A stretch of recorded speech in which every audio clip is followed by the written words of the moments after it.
Nah. Too pink. Too green. Too sequel. Too complex. Too anime. Ha! I know. This one, I think it's time. Yeah! The Buster Sword. This is so cool. You can cut stuff with this. Like monsters and carrots and sausages. This is great. Oh. I shouldn't review this. I mean, it was just something I found and it's kind of knock off the place. But anyway, I know what I should review. Oh, hello. What do we have here? Looks like I'm finally going to review my favorite game of all time, Final Fantasy VII.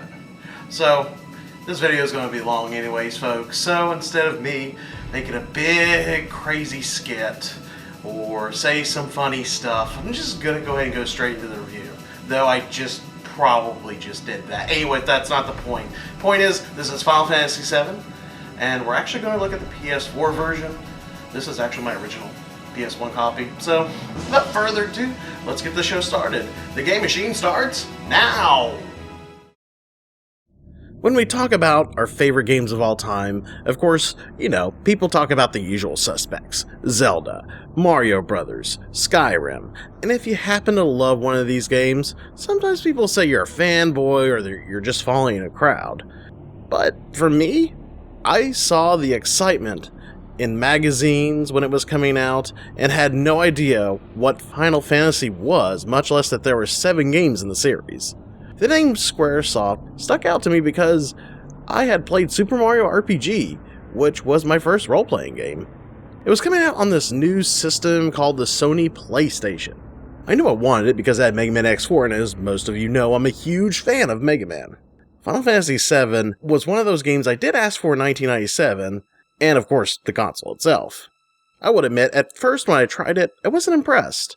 I didn't know what was going on, and I looked at it like, this isn't Mario RPG at all. Later though, after I beat Mega Man X4 and wasn't feeling the lyrical stylings of Parappa the Rapper, don't shoot me guys, so I decided to give it another shot, and I'm sure glad that 12-year-old Adam did, because this game has a very special place in my heart.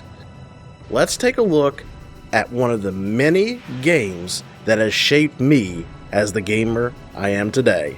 This is Final Fantasy VII. And I wanted to do something different. Normally, I don't talk a lot about the plot points in these games. I just give like a brief summary. So what I will do is talk about the story a little bit later on, and don't worry, I'll give you guys a link to avoid the spoilers, so you can go straight to the conclusion of this video for those of you who haven't picked it up. We will be looking at the PS4 version of this game. I will say right now that I really do love the story of this game, and this game as a whole. Make no mistake, I do understand the graphics of Final Fantasy VII do not hold up super well today. However, for me and many others, I wouldn't change a thing. Since the PlayStation was one of the first 3D consoles, it's not going to look as amazing as what we see today, though the characters are short with giant Popeye arms. This game does have quite a charm to it, and they were able to do something really interesting with the limitations they were given. And yes, this is before voice acting in Final Fantasy. You're going to read a lot of text boxes above your head, so that's why they use the exaggerated character movements to show emotion. In 1997, this was pretty good stuff. Even today, you can see how the characters express themselves. You can relate to what they're doing or what's going on in the situation. For me, I never seen characters express themselves in such a way. Most of the time, they just stayed in place with the same expression. The game does have a nice use of pre-rendered backgrounds that help bring the world to life. The scale of everything is massive, even today. And I'm wondering, how do they cram this game onto 3 discs? I'm still not sure how they'll pull off this in the remake, especially since everything's going to be really, really amazing looking. You're going to travel to many locations, from snowy mountains to small towns to grassy plains, and a gigantic cyberpunk city that is so massive and so dark that it feels oppressing. Of course, I'm talking about the city of Midgar. I do love the characters and enemy designs in this game. The main cast of characters are so unique and interesting looking. It's easy to see why so many gamers can recognize them. Sid being a swearing airship pilot, Barrett being the machine gun arm-wielding mofo, Cloud Strife with that giant blonde hair and gigantic sword, and Tifa with her giant, fist. Yes, fist. Wasn't gonna say boobs, honestly. You also get to fight monsters of various scales, foot soldiers, mechs, dragons, and creatures of Godzilla-sized proportions and other oddities. There is so much variety to this world, it's amazing. And we cannot talk about Final Fantasy VII unless we talk about that music. While Square at the time didn't go fully orchestrated with its soundtrack, they still made good use of the CD technology by producing one of the most memorable soundtracks of all time. The music will invoke every emotion that you could possibly feel. Ever. Except hunger. I don't think the game's ever made me hungry, but it has made me laugh and even moved me to tears. Nobu Uematsu did an amazing job, and if you ever played a Final Fantasy game, good chances are you've heard his stuff. Though most of the tracks didn't have a vocal, and they weren't instrumental like in later games, except One Winged Angel did have vocals in it, it was still very effective.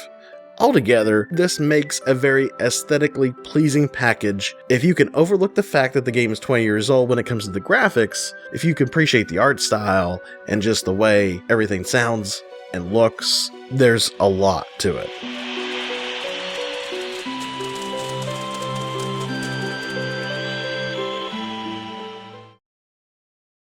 Final Fantasy VII uses a traditional turn-based RPG combat system mixed with their own active time battle system, meaning that everyone has a timer, and when your timer fills up, you can pick an action and act on it. In my head, when I hear it's my turn, I hear a ding, like if I put some Hot Pockets in a microwave.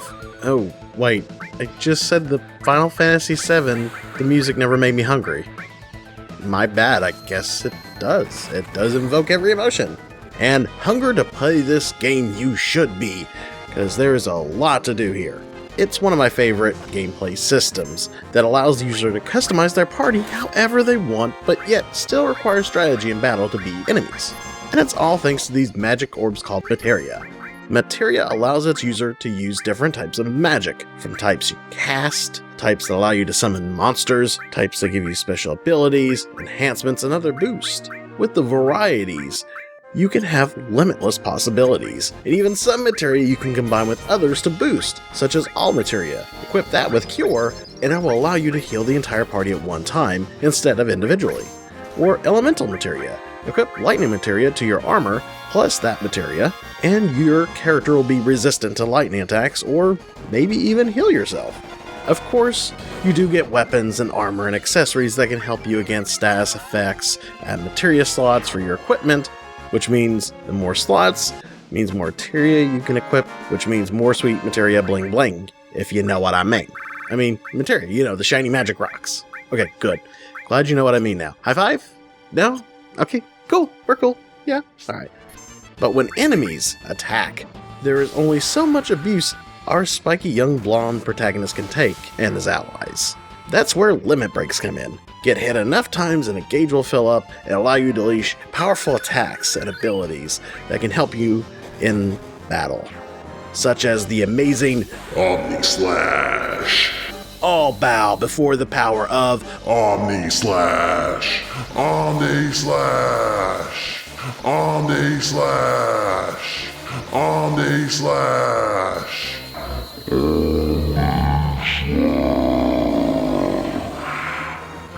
Not to mention, this game has a lot of side and mainline content, with so much to explore. Once you break out of the city of Midgar, the world you are treated to is huge. You can race chocobos, yes, the literal horses of Final Fantasy. You can race them, breed them, yay, livestock raising.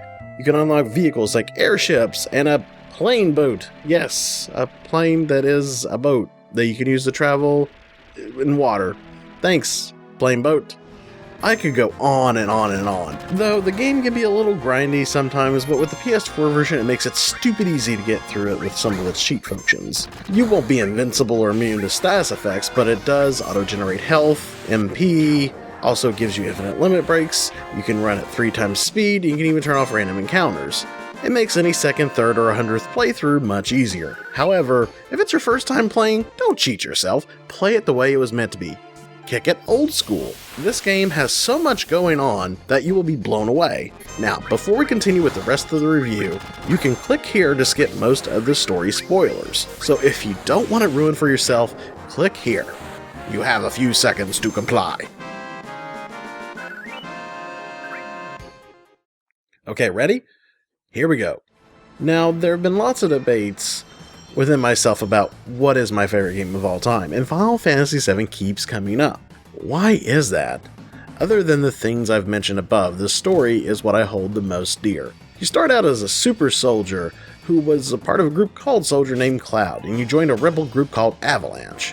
What at first seems like a mission to take down the evil corporation/nation Shinra, who tries to suck the life out of the planet, then turns into an all-out battle to save the world from an evil man named Sephiroth, a former soldier member himself, and one of the elites. I mean, seriously, go play Crisis Core or watch Advent Children, you'll see what I mean. The dude's a freaking monster.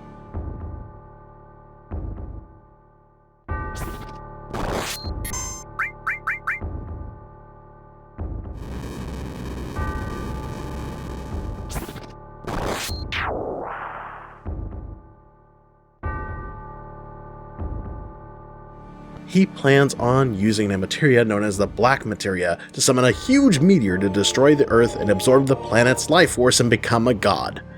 Along the way, you run into a man with a gun on his arm, who's also a loving, adopting father, Barrett. I mean, can't you tell? No, never mind, I won't go there.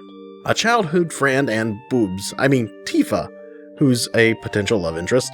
A talking dog named Red 13, a foul-mouthed airship pilot, and Lance Armstrong wannabe Sid, and 2 optional characters to unlock: Vincent, who is a former member of an espionage group known as the Turks, who end up getting murdered and turning into a vampire, and the stupid, thieving little Yuffie.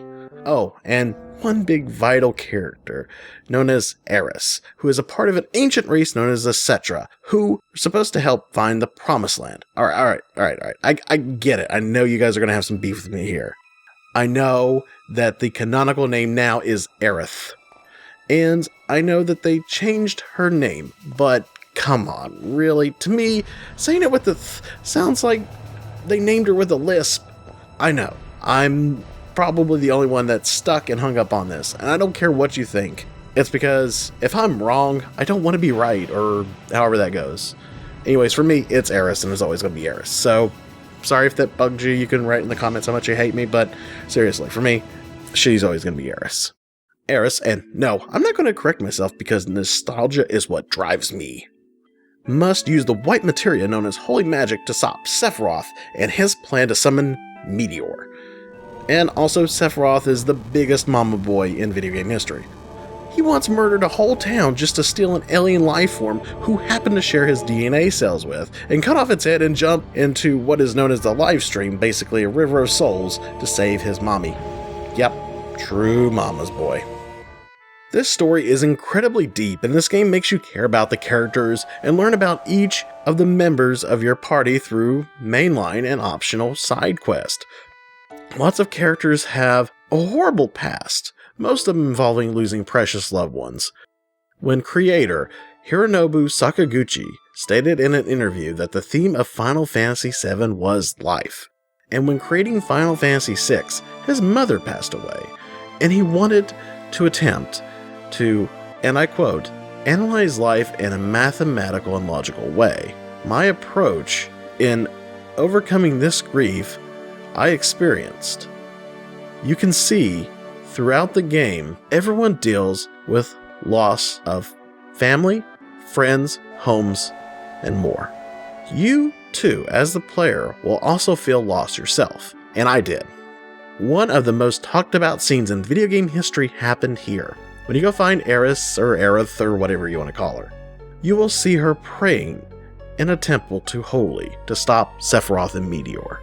Cloud is having issues dealing with who he truly is and is being manipulated by Sephiroth himself, and he almost kills her.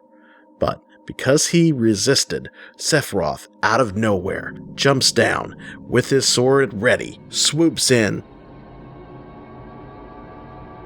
and stabs Eris in her chest till she falls over, her body becoming lifeless and cold. She dies.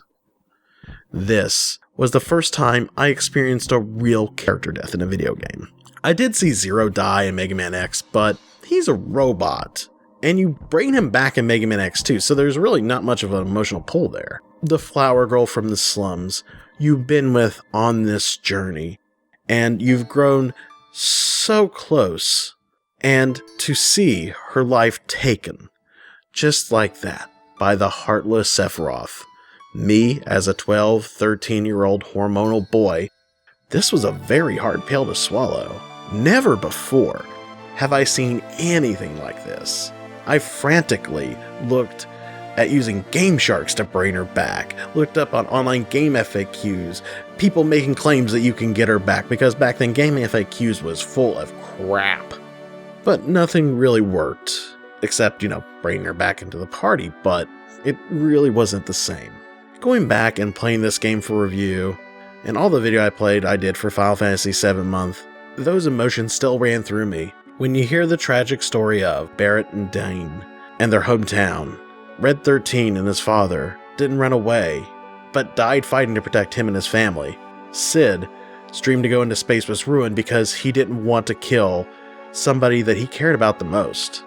I mean, yeah, there's our lighthearted moments. I mean, this isn't completely depressing, such as Cloud in a dress.